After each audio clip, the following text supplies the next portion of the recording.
আল্লাহ ইসরাইল যেভাবে ইসলামের উপরে আঘাত হানছে, তুমি ইসরাইলকে ধ্বংস করে দাও, বলুন আমিন।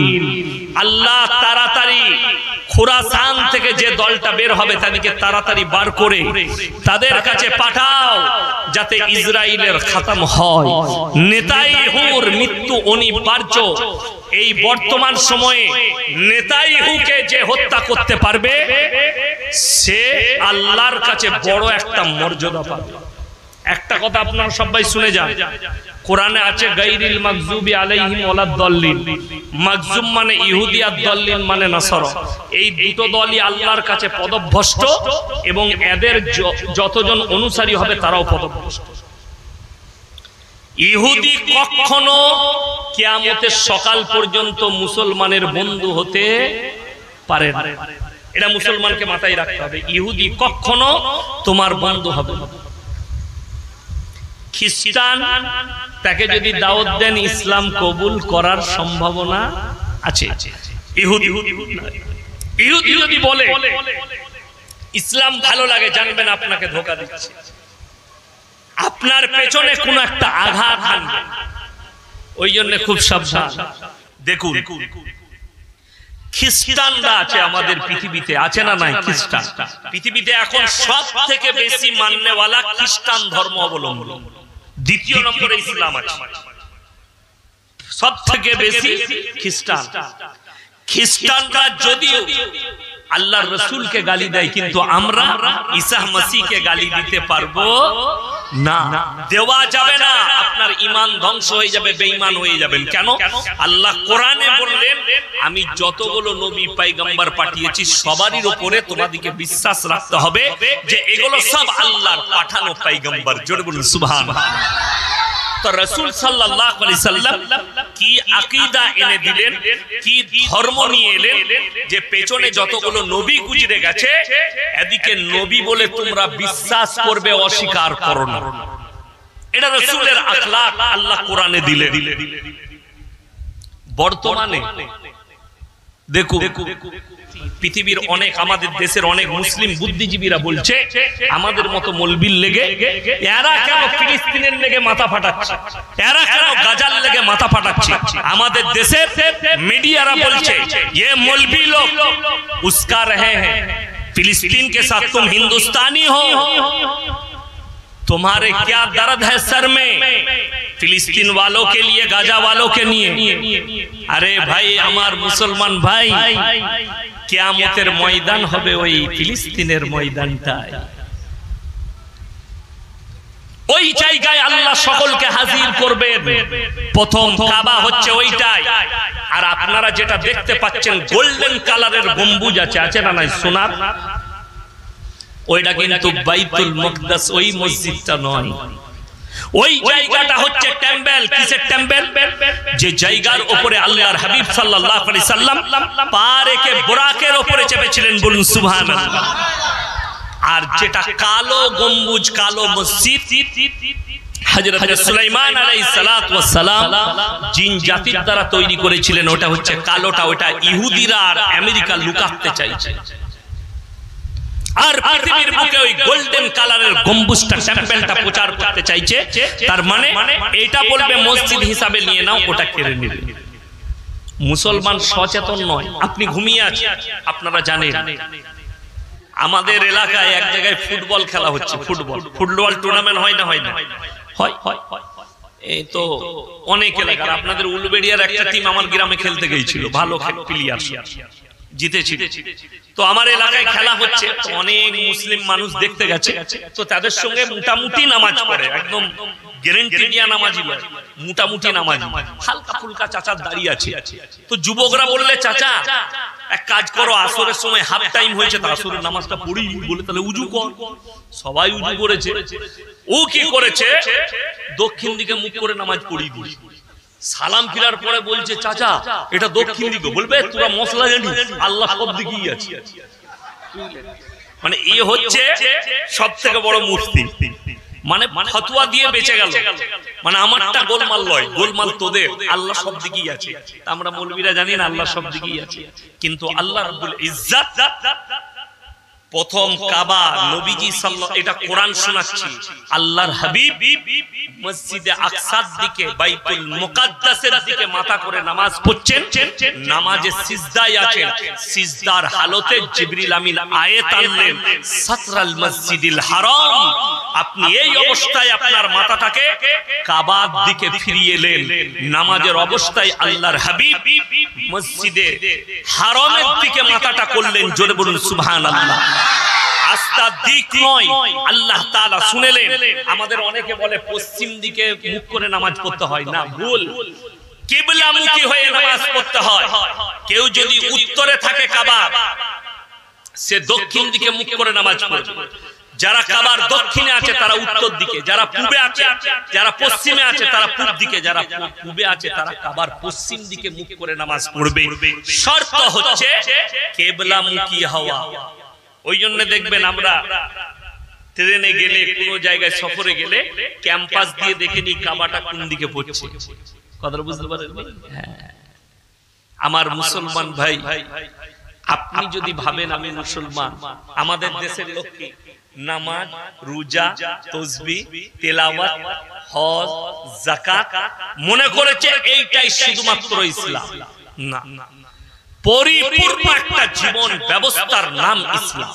যে জীবন ব্যবস্থাটা মাথা থেকে পা পর্যন্ত আল্লাহর হাবিব সাল্লাল্লাহু আলাইহি সাল্লামের এবং কোরআনের আদর্শ মোতাবেক গোটাটা চলা ফিরা, উঠা বসা, খাওয়া দাওয়া সবকিছু।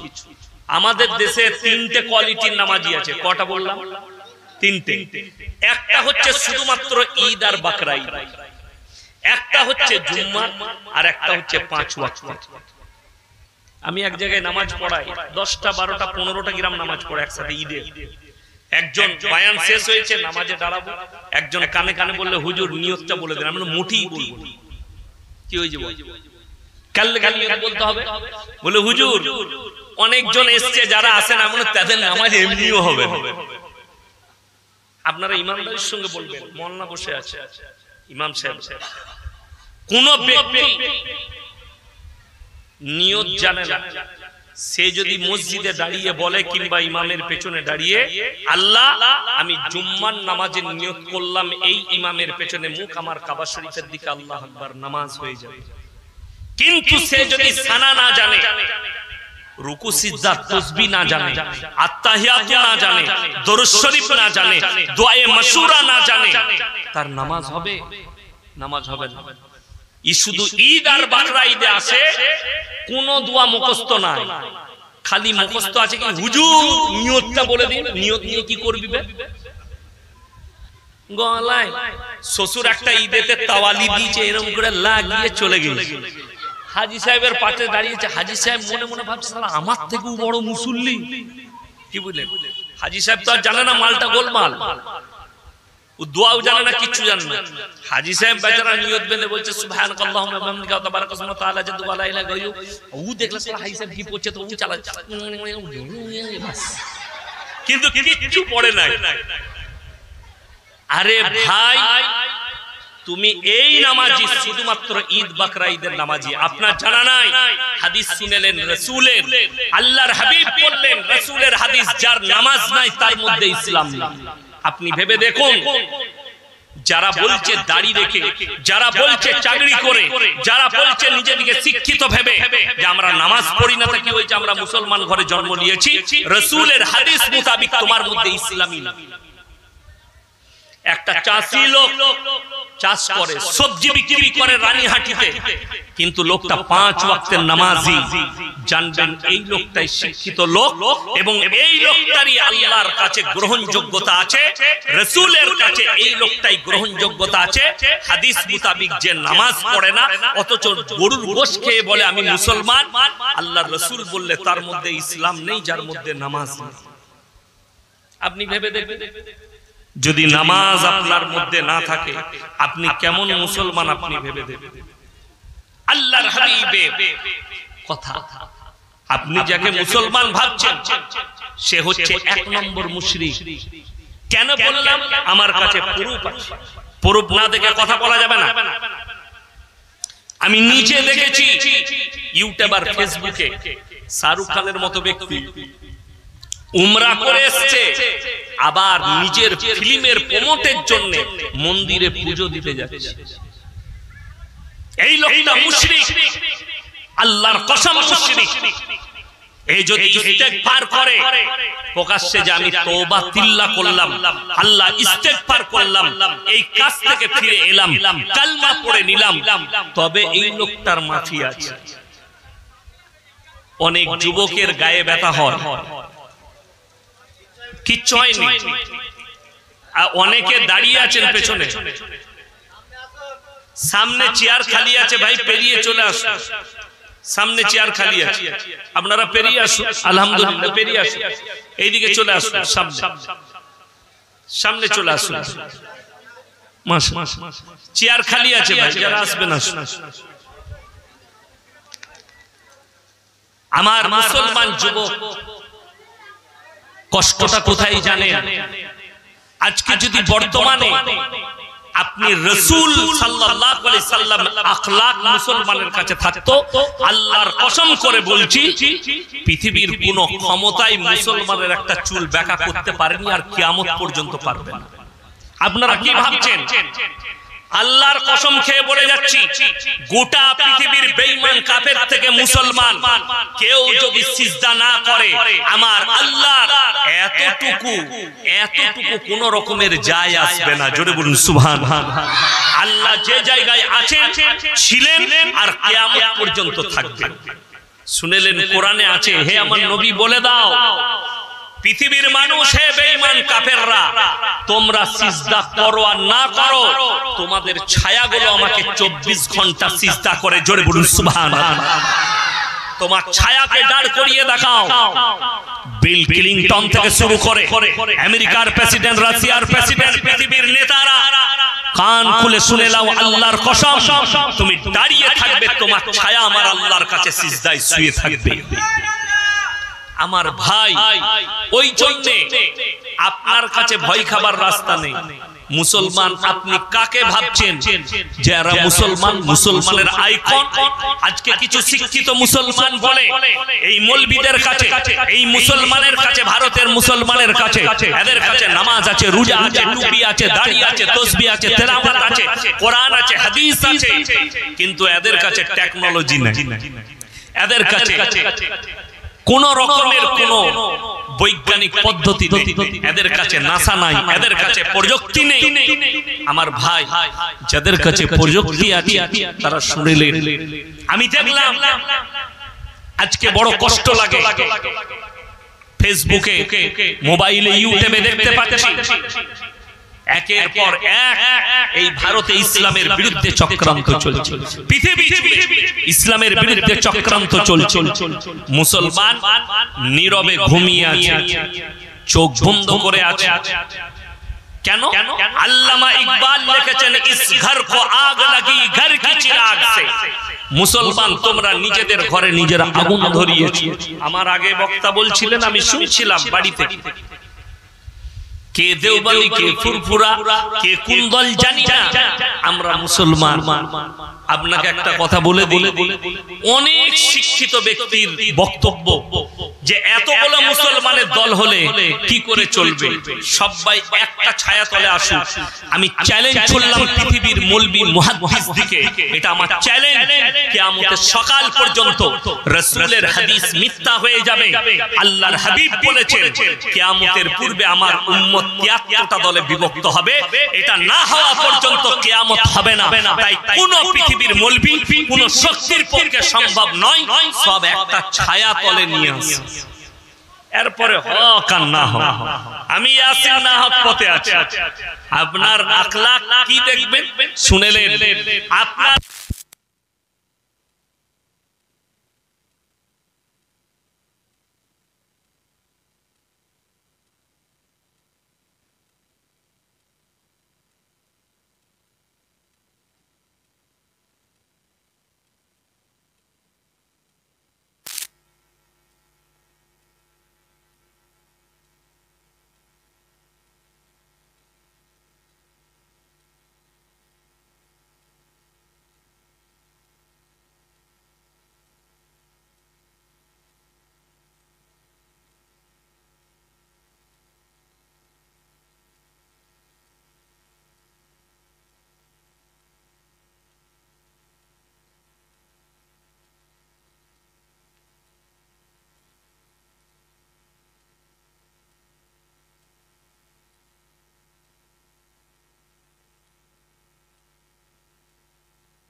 সবাই দরুদ শরীফ পড়ুন আল্লাহুম্মা সাল্লি আলা ওয়া আলা আলি মুহাম্মাদ কামা সাল্লাইতা আলা।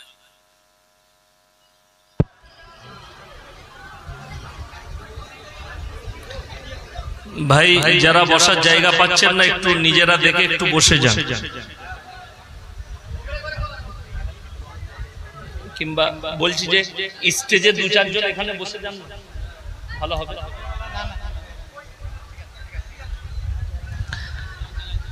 আমার ভাই, তো আমি যেটা আপনাদেরকে বোঝাচ্ছিলাম, পৃথিবীর বুকে বর্তমানে বেঈমান কাফেরদের একটা বড় মেহনত চলছে। মেহনতটা আজকের নয়। আপনারা মনে মনে ভাববেন যে এখন মনে হয় ইসলামের বিরুদ্ধে এত চক্র হচ্ছে। না, নবী করিম সাল্লাল্লাহু আলাইহি ওয়াসাল্লামের জামানা থেকে চলছে। আল্লাহর হাবিব সাল্লাল্লাহু আলাইহি সাল্লাম কাবা ঘরের ভেতরে কোরআন পড়ছেন। কোথায় বললাম? কাবা ঘর। কোরআন পড়ছেন, তেলাওয়াত করছেন। কিছু বেঈমান কাফের এসেছে, কিছু মানুষ এসেছে, নবীজির কোরআন তেলাওয়াত শুনছেন। বাইরেতে বেঈমান কাফেরের একটা তাবলীগ চলছে। তাবলীগটা কি ছিল? আল্লাহ স্বয়ং নবীজির কাছে আয়াত পাঠালেন, وقال الذين كفروا لا تسمعوا لهذا القرآن والغوا فيه لعلكم تغلبون। হে আমার নবী, বেঈমান কাফেররা কাবার চারিদিকে তাবলীগ করছে। জানো কি বলছে তারা? নবী যে কোরআন আবৃত্তি করে সে কোরআন তোমরা শ্রবণ করো না, হাততালি মারো আর কানেতে আঙ্গুল দাও। আল্লাহর কসম, পৃথিবীর বেঈমান কাফের ইসলামকে রুখতে পারেনি। আজকে পৃথিবীতে 250 কোটি মুসলমান, জোরে বলুন নারায়ে তাকবীর। বেঈমান কাফের আপনাকে বলছে রুখে দাও। আসামের মুখ্যমন্ত্রী হিমন্ত বিশ্ব শর্মাজি বয়ান শুনলাম একটা ফেসবুকে, তিনি মিডিয়ার সামনে বলছেন ইসলাম खत्म हो जानी चाहिए, इस्लाम करुणा की तरह मिट जाना चाहिए। मैं चाहता हूं मेरे दोस्त, मेरे भाई, आप तो एक चीफ मिनिस्टर हैं, आपको सोच समझ कर ये बात बोलनी चाहिए। अगर आपके दिमाग में यही चल रहा है तो कान खोलकर सुन लीजिए। पूरे दुनिया की ताकत अगर एक तरफ खड़ा हो जावे तो अल्लाह की कसम कुरान के एक जेर जबर को मिटाना दुनिया की बस के बात नहीं। जोरे बोलो सुभान अल्लाह। ये मेरे अल्लाह का वादा है और अल्लाह ने जो वादा किया ये वादा खिलाफ नहीं होगी। क्यों? আমার আল্লাহ কোরআনে বললেন ওয়ালান তাজিদা লিসুন্নাতিল্লাহি তাবদীলা। কিয়ামত পর্যন্ত আমার বিধানে একটা জের জবরকে মিটাবার ক্ষমতা পৃথিবীর কোনো শক্তির নাই। জোরে বলুন সুবহানাল্লাহ। আপনারা দেখেছেন ইসলামের বিরুদ্ধে চক্রান্ত ভারতে। আমি পরশু জলসায় বলেছি, আপনার ছিলাম আকড়া চন্দননগর মার্কাজের কাছে মহেশগড়ে।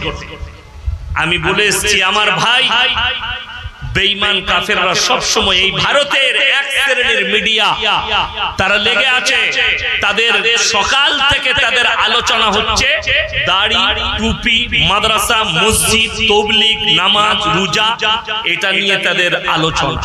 তা না হলে তাদের পেটের ভাতই হজম হয় না। আল্লাহ শুনলেন, যদি আপনি হকের উপরে টিকে থাকেন আল্লাহর কসম ফয়সালা আল্লাহর তরফ থেকে আসবে। যদি বলুন সুবহানাল্লাহ। যদিও দেরি হয়। আপনাদের মনে আছে নাকি জানি না, করোনা যখন ছড়িয়েছিল ভারতবর্ষে একটা মহামারী পৃথিবী জুড়ে, ভারতের এক শ্রেণীর মিডিয়া, তার মধ্যে নাম্বার 1 अर्नब गोस्वामी बोले একজন অ্যাঙ্কার, সে মিডিয়ার সামনে এসে বললে अगर हिंदुस्तान में कोरोना फैला है तो दिल्ली निजामुद्दीन मरकज से तबलीग वाला ने, जमात वाला ने फैलाया। हमारे अकाबीर खामोश, हम लोग खामोश हो गए क्योंकि हम तो इंतजार कर रहे थे कि फैसला अल्लाह की तरफ से आए। बॉम्बे हाई कोर्टे मामला, बॉम्बे हाई कोर्ट সার্কুলার জারি করে দিলে নিজামউদ্দিন থেকে করোনা ছড়ায়নি, করোনা যদি ছড়িয়েছে নমস্তে ট্যাম থেকে, আহমেদাবাদ থেকে ছড়িয়েছে। যখন ট্যাম সফর করেছিল ওই গুজরাটের মাটি থেকে ছড়িয়েছে নমস্তে ট্যাম থেকে। আর গোস্বামী চেয়েছিল, সে বক্তব্যে বলেছিল ऐसे मौलवियों को कमर में रस्सी डालकर जेल के अंदर डालनी चाहिए। अल्लाह ने उसी की कमर में रस्सी दिया और हाथ में हैंडकफ डालकर उसको मुंबई के पुलिस जेल में डाल दिया। जो बोलूं सुभान अल्लाह, ये हमारा अल्लाह का फैसला है। আল্লাহর হাবিব সাল্লাল্লাহু আলাইহি সাল্লাম আল্লাহর কসম দিন প্রচার করেছেন, ইসলাম প্রচার করেছেন। আল্লাহ কোরআনে কোনো বক্রতা রাখেননি, স্পষ্ট করেছেন। যে কোনো ভাষা স্পষ্ট করেছেন, অস্পষ্ট নয়। আমাদের দেশের কিছু মুসলিম আছে যারা নিজেদের চেয়ারের জন্য, নিজেদের স্বার্থের জন্য কোরআনের আয়াতকে লুকিয়ে দেয়। যে আমি ইয়াসিন, আমার একটা সমাজে আমি ভাইরাল বক্তা, আমার বক্তব্য যেন তারা খুশি হয়ে, একটা বেধর্মী খুশি হয়ে যেন আমার উপরে ভালো আগ্রহ রাখে। এটার নাম ইসলাম নয়। আমার ভাই, সত্যকে প্রকাশ করো, এটার নাম ইসলাম। মিথ্যাকে শুনেলেন আল্লাহ রাসূলের হাদিস, আখিরি জামানায় এক শ্রেণীর আলেম বের হবে, হুজুর বের হবে, যাদের দ্বারা ইসলাম বিকৃত হবে, তারাই হবে জাহান্নামের প্রথম খোরাক। কোরআন খুলে নেন আর কোরআনকে জিজ্ঞেস করুন। কোরআন বলছে ইন্নাল্লাযীনা ইয়াকতুমুনা মা আনজালাল্লাহু মিনাল কিতাব ওয়া ইয়াশতারুনা বিহি সামানান কালীলা উলাইকা মা ইয়াকুলুনা ফি বুতুনিহিম ইল্লান নার ওয়া লা ইউকাল্লিমুহুমুল্লাহু ইয়াওমাল কিয়ামাতি ওয়া লা ইউযাক্কিহিম ওয়া লাহুম আযাবুন আলীম। হে আমার বিশ্বনবী, পৃথিবীর মানুষকে বলো, তোমাদের মধ্যে কিছু এমন আলেম থাকবে যারা নিজেদের পেট চালাবার জন্য আমার কোরআনের আয়াতকে লুকিয়ে দেবে। তারা নিজেদের পেটেতে আগুন ছাড়ায় আর কিছু ভরে না। আমি আল্লাহ রাব্বুল আলামিন তাদেরকে কিয়ামতের দিনে কঠিন আযাবে মুবতালা করব। এখন আমাদের সমাজের লোক বলছে, হুজুর কোন হুজুরের কথা শুনবো? ইয়াসিনের কথা শুনতে হবে। সকালবেলায় রানীহাটি বাজারে যান, আপনি টমেটোর কিনলে পচাটা কিনবেন না, দেখে নেবেন মালটা ভালো কিনা। আপনি মাছটা কিনলে পেটটা টিপে দেখে নেবেন মাছটা পচা কিনা। আপনি বেগুন কিনলে কানাটা কিনবেন না, ঘুরিয়ে দেখে নেবেন। তুমি কানা বেগুন চিনতে পারলে, পচা টমেটোর চিনতে পারলে, পচা মাছ চিনতে পারলে, আর কানা হুজুর তুমি চিনতে পারোনি, এটাই হচ্ছে তোমার জন্য দুঃখ। কেন? আপনি স্যাম্পেলই বুঝতে পারবেন। স্যাম্পেল মেদিনীপুরে একজন বক্তা এসেছিলেন উত্তরপ্রদেশ থেকে, আলিম মিডিয়া বলে একজন মিডিয়া, খুব ভালো ছেলে আলিম মিডিয়া। তার ইউটিউবে দেখলাম ছাড়া আছে তার বক্তব্য। তিনি এমন বেহুরমতি কথা বলছেন যেটা সমাজের জন্য, ইসলামের জন্য একটা হাসির বিষয় অন্য ধর্মের মানুষের কাছে। তিনি বলছেন कि मेरे दुनिया के भाई, ये लोगों, बड़ा पीर अब्दुल कादिर जिलानी रहमतुल्लाह अलैह, हम उनसे मोहब्बत करते हैं, बहुत बड़ा अकाबिर है, जबरदस्त अल्लाहर ओली, कोनो संदेह नहीं। তিনি বলছেন गौसे पाक तो इतना मर्तबा था कि गौसे पाक काबा घर में तवाफ करने नहीं गए, बल्कि काबा घर गौसे पाक के घर में तवाफ करने आते थे। नाउजुबिल्लाह बोले। এই বক্তব্য যদি সমাজের বুকে পৌঁছায়, আমি বলেছি ये बाबा और बागेश्वर धाम बाबा में कोई फर्क है नहीं। वो भी लोगों को अजीब अजीब बातें कहते हैं और ये भी अजीब अजीब बातें कहते हैं जिसके कोई बुनियाद नहीं, जिसका कोई दलील नहीं। কষ্টটা ওইটাই। আমি গাড়িতে আসছিলাম, ডানকুনি পার করেছি।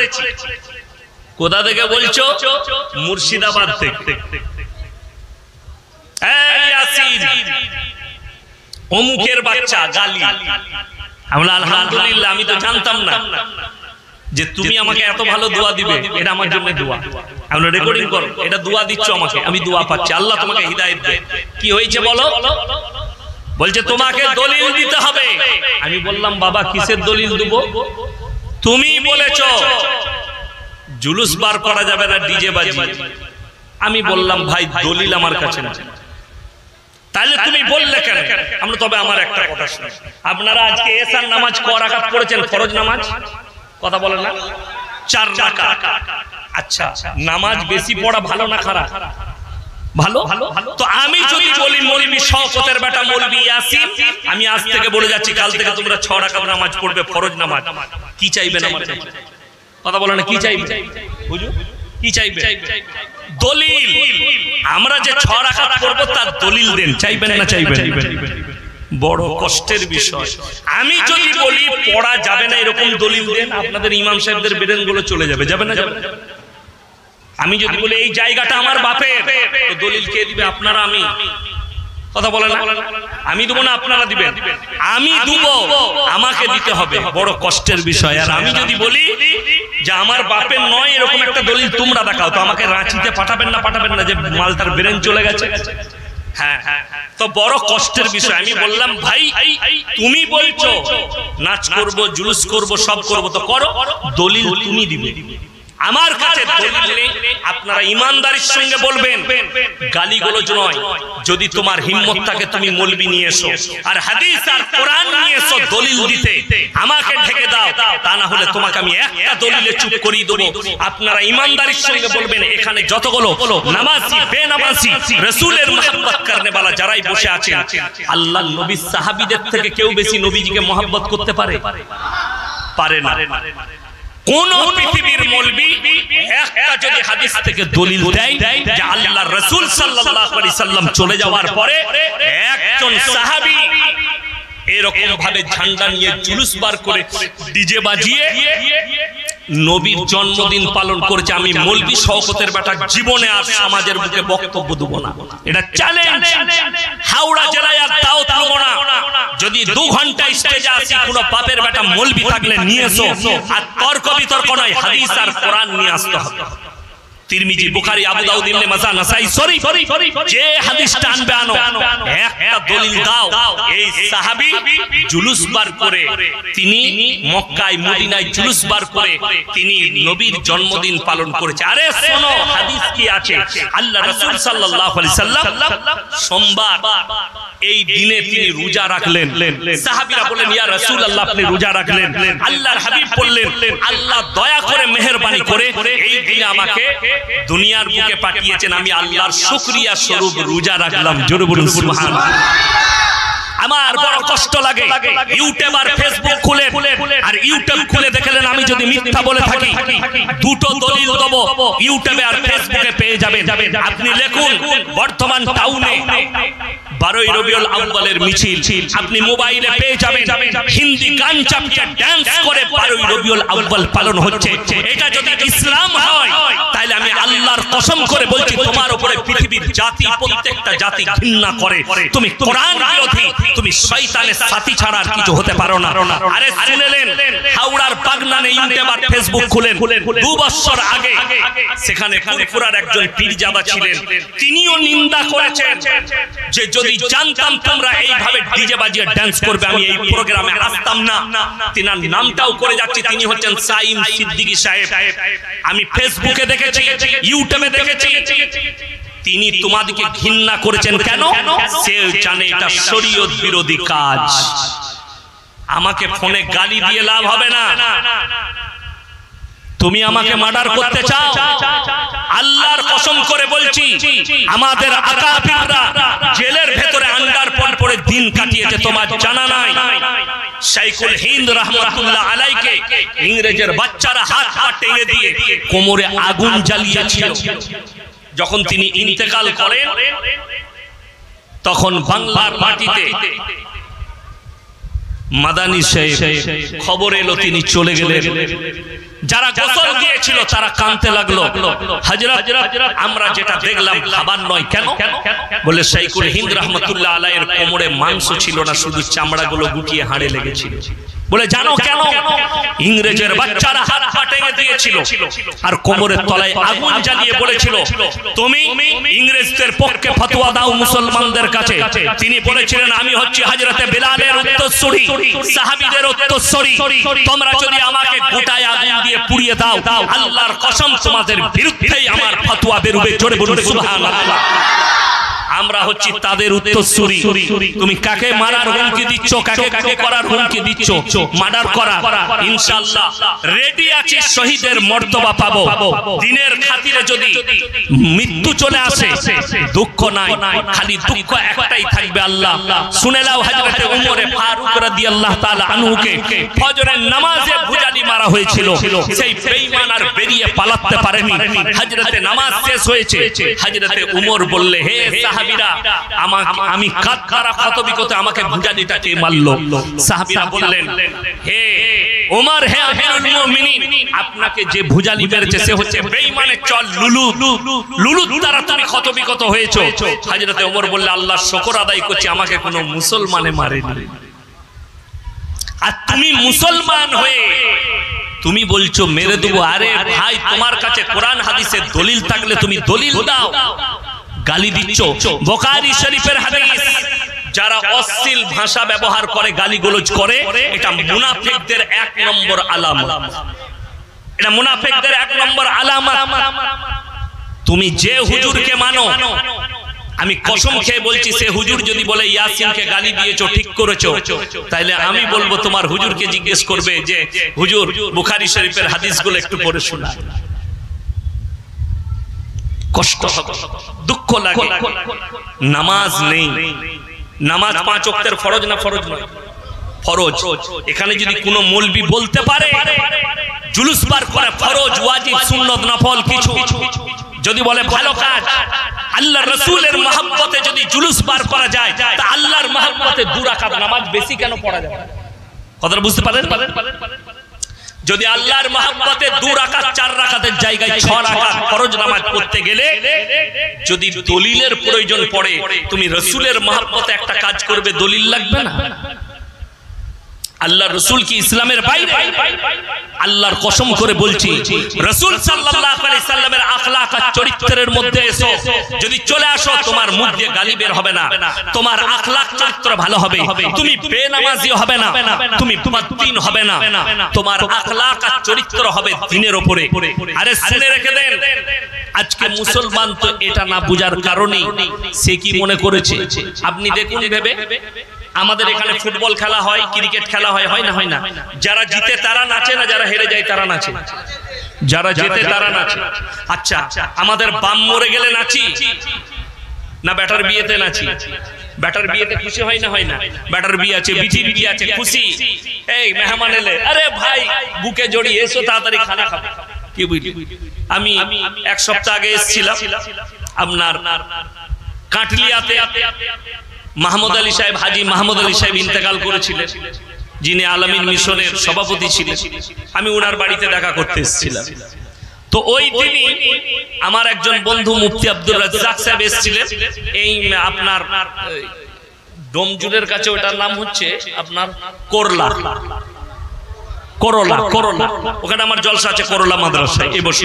তো ওখানে একজন ব্যক্তি কি করেছে, একটা বিয়ের হল করেছে, সেটা উদ্বোধন করেছে। তো তারা ভাবতেই পারেনি ইয়াসিন সাহেব চলে আসবে। আমি বিনা দাওয়াতের মেহমান, তিনারা প্রচুর খুশি। অনেক ছেলে এসে ফটো তুলতে লাগলো, আমাকে খাওয়ালো, দোয়া করলাম, দোয়া দিলাম। এগুলো হচ্ছে তাকদীর। বড় কষ্টের বিষয়টা হচ্ছে, দুঃখের বিষয় হচ্ছে, মুসলমান যেটা দিন সেটা দিন মনে করে না, বা দিনটাকে দিন মনে করে বড় কষ্ট লাগে। সে খুশি হয়েছে আমি আসাতে, আমার মৃত্যুতে, কিন্তু যদি তার বাড়িতে কোনো মাইয়াত হতো তাহলে আমার দুঃখ হতো না? হতো। আমিও খুশি যে একটা ভালো কাজের জন্য, মানুষের বিয়ে শাদীর হলের জন্য, কোনো অনুষ্ঠানের জন্য করেছে, দিনী প্রোগ্রাম হবে, হলটা করেছে, খুশি। ভেবে দেখুন, পৃথিবীর যে কোনো জাতিকে, আমাদের দেশে সব থেকে পিছিয়ে পড়া জাতির নাম কি? বলো।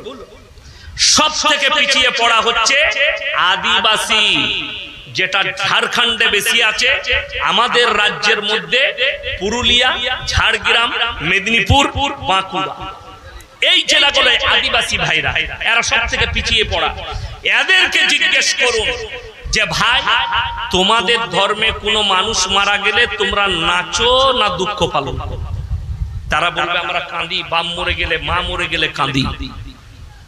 আমার দুঃখ, আমি মৌলবি শওকতের বেটা যদি মিথ্যা বলে থাকি, আমার মাদ্রাসায় দাওয়াত দিলাম, সামনের বছর 10ই মুহররম সকালে চলে আসবেন, আমার বাড়িতে খানা খাবেন, রাত্রে গাড়ি ভাড়া করে দেবো আমি হয়তো প্রোগ্রামে থাকি, আর যদি না থাকি, প্রোগ্রাম না থাকে, আমি নিজের গাড়ি করে আপনাকে নিয়ে যাব। বর্ধমান টাউনে মুসলিমদের ছেলে মেয়ে সারা রাত মদ্যপান করে ডিজে বাজিয়ে ড্যান্স করে। কি ব্যাপার? হযরতে হোসেনের মহব্বতে দুঃখই ড্যান্স করছে। তা থেকে জিজ্ঞেস করো, তোমার বাম মরে গেলে কি করতে হবে? বলছে হুজুর কোরআন খানি। বাম মরে গেলে কোরআন খানি, বাম মরে গেলে মিলাদ, বাপের লেগে দোয়া, তোমার বাপের লেগে কোরআন খানি, তোমার বাপের লেগে মিলাদ, তোমার বাপের লেগে দোয়া। আর হযরতে হোসেন রাদিয়াল্লাহু তাআলা আনহু কারবালার প্রান্তরে শহীদ হয়েছেন, তোমার চোখ দিয়ে পানি নেই, তুমি মদ্যপান করে ডান্স করছো। এটা পৃথিবীর কোন জাতি মেনে নিতে পারে? যদি বলো না চলবে, আমার কাছে দলিল আছে। তো আমি মৌলবি শওকতের বেটা বলে যাচ্ছি, তোমার বাম মরে গেলে মিলাদ করা চলবে না, কোরআন খানি চলবে না, ঢোল বাজনা বাজিয়ে ডান্স করো, আত্মাটা শান্তি পাবে। আরে মুসলমানের হালত বলে দিন, আমার এলাকায় বর্ধমান জেলায় মেলা করেছে। মেলা কোথায়? এটা রোড, কি বললাম, এটা রোড। রোডের এপাশে কবরস্থান, এপাশে খালি মাঠ, ওই মাঠে মেলা বসিয়েছে। মেলায় কি কি হচ্ছে? এক একদিন এক একটা অনুষ্ঠান। একদিন বুগি বুগি ডান্স, একদিন ডান্স হাঙ্গামা, একদিন পঞ্চরস, এরকম বিভিন্ন গান। কত মুসলমান বুদ্ধিমান বুঝলেন, কবরস্থান এপাশে, মিডিলে রাস্তা ও পাশে সব গান হচ্ছে। আর কবরস্থানের দেয়ালে বোর্ড দিয়েছে, পবিত্র কবরস্থান কেউ প্রস্রাব করিবেন না। মানে তোদের মতো বুদ্ধিমান কেউ নাইবে, ওখানে প্রস্রাব করা যাবে না, কিন্তু তোর বাপ দাদুদিকে বুগি বুগি ডান্স শোনানো যাবে। কথাটা বুঝতে পারেন? এই হচ্ছে মুসলমানের হাল, যাদের কাছে গান বাজনা হালাল, যাদের কাছে, অথচ আল গিনাউ মিন মাজামিরিশ শাইতান। হাদিস রাসূলের গান হচ্ছে শয়তানের বাঁশি বাদ্য যন্ত্র। যারা গান বাজনা করে, যারা গান বাজনা শুনে, কিয়ামতের দিনে হাদিসে আছে তাদের কানে বজ্রের আওয়াজ দেওয়া হবে, তাদের পর্দা ফেটে তছনছ হবে, তারা নিজেদের কানের যন্ত্রণায় বাগের থেকে বেশি কিয়ামতের দিনে চিৎকার করবে। তুমি ভেবে দেখেছো? তোমার কানে কোরআনের তেলাওয়াত নেই, তোমার কানে, তোমার বাড়িতে কোরআনের তেলাওয়াত নেই। আজকে তো মুসলমান এটাই ভেবে নিয়েছে নামাজ রোজা তাসবিহ তেলাওয়াত। কেন? আমাদের মতো কিছু মৌলবীর জন্য। এরা ভেবেছে নামাজ রোজার প্রয়োজন নাই, যা করছিস কর, হুজুররা আছে দোয়া করে জান্নাতে দিবে। জান্নাত খুব সহজ, সহজ লয়। আমাকে মিলাদে দাওয়াত দিলেন, আমি এসে দোয়া করলাম, রব্বানা আতিনা ফিদ দুনিয়া হাসানা, আল্লাহ তুমি জান্নাতুল ফিরদাউস দান করো, আল্লাহ তুমি শহীদের মর্তবা দাও। আর আমাকে দেশি মুরগি দিয়ে ভাত দিয়েছেন, আর পরোটার কাবাব। আর আমি খেতে খেতে বললাম, বাবা কি করে মরল বাপ? বললে হুজুর ছেলে খুব কচ্ছ ছিল, 3 বোতল মদ খেয়ে গাড়ি চালাচ্ছিল, 5 লাখ অ্যাক্সিডেন্ট হয়ে মরে। আমি তোবা তোবা, কাকে জান্নাতে দিলাম বে আমি? কথাটা বুঝতে পারেন? আমাদের দেশের ভণ্ডরা বলছে না, দোয়া করে জান্নাতে দিতে হবে। আমি মৌলবি শওকতের বেটা, আমার বাপের দলিল দিতে আসিনি। কোরআন খুলেন আর হাদিস খুলেন, পৃথিবীর শ্রেষ্ঠ ব্যক্তি হযরত মুহাম্মদ মুস্তাফা সকলে বলুন সাল্লাল্লাহু আলাইহি ওয়াসাল্লাম, নবীজির থেকে দামি লোক কিয়ামতের সকাল পর্যন্ত আর পৃথিবীতে কেউ আসবে না। তিনি হচ্ছেন শ্রেষ্ঠ পয়গম্বর এবং ইমামুল আম্বিয়া। অনেকজন বলেন নবীদের নবী, বলেন না, বলেন না, ভাষাটা ভুল বলা যাবে না। নবীদের নবী নন। কেন? উনি যখন দুনিয়াতে ছিলেন আর কোন নবী ছিলেন না। নবীজিকে তিনি হচ্ছেন ইমামুল আম্বিয়া। ইমামুল আম্বিয়ার একটা বড় দলিল আছে, ইমাম হতে গেলে ওনার পেছনে সকলকে নামাজ পড়তে হবে, ঠিক কি না? কিন্তু আপনার প্রশ্ন, নবীজির পেছনে নামাজ পড়েছে কিনা? আমার ভাই, যেদিনে আল্লাহর হাবিব সাল্লাল্লাহু আলাইহি সাল্লাম মেরাজের রাত্রিতে, কোরআনে আছে সুবহানাল্লাযী আসরা বিআবদিহি লাইলান মিনাল মাসজিদিল হারাম ইলাল মাসজিদিল আকসাল্লাযী বারাকনা হাওলাহু লিনুরিয়াহু মিন আয়াতিনা ইন্নাহু হুয়াস সামিউল বাসীর।